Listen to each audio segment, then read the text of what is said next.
November 6 propose ಮಾಡಿದೆ, but that time ಆಕೆ accept ಮಾಡ್ತಾಳೋ ಇಲ್ಲೋ ಅನ್ನೋದೊಂದು ಫಿಯರ್ ಇತ್ತು. ಕರೆ November 11 ಎಕ್ಸೆಪ್ಟೆಡ್.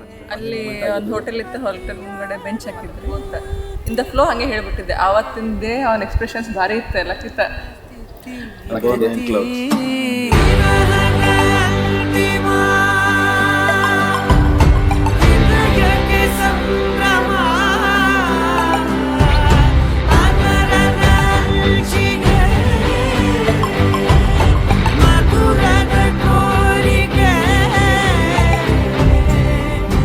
ನಾ ಇಷ್ಟಪಟ್ಟವ್ರನ್ನೇ ಮದುವೆ ಆಗಿರ್ತೀನಿ ಅಂತ ಭಾಳ ಖುಷಿ ಆಯ್ತು ನಂಗೆ.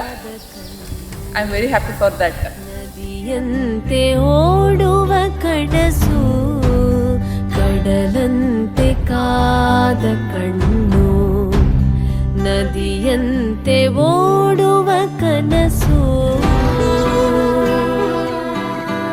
It's was ups and downs ಇತ್ತು ಫುಲ್ ಹೋಲ್ ಜರ್ನಿ. ಜಗಳಾಡೀವಿ, ಇದು ಮಾಡೀವಿ, ಮನೆಗೆ ಹೂ ಅನ್ಸಕ್ಕೆ ಜಗಳಾಡೀವಿ. ಬಟ್ ಈ ಮೂಮೆಂಟ್ ಸಂಬಂಧ ಭಾಳ ವರ್ಷ ವೇಟ್ ಮಾಡಕ್ಕೆ.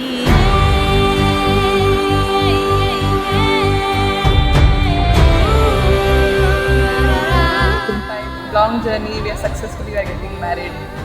Yeah, Love you. I love you.